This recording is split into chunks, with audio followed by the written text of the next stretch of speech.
ना दादा तुमच्यासाठी वाटलं आता दुसऱ्याचा चांगला करा वाटला ना त्याला त्याला जीव घातला ना दादा त्याने आता आम्ही काय तुमच्यासारखा लढला आता आम्हाला काही वाटलं नसतं ना त्याने तुमच्या पाठीमागे हिंडायचं ना दादा काय करा आता आम्ही त्याला पैसे काढीत होतो ना तेव्हा म्हणायचं आपल्याला जितके कसे पैसे लागत माझ्या टक्केवारी हसून पैसे कमी लागत काय करायचं बाई आता आम्ही काय करायचं आम्ही त्याला शिक म्हणत होतो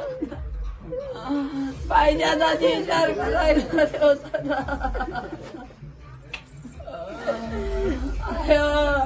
माझा दुसरा लेकरू नाही ते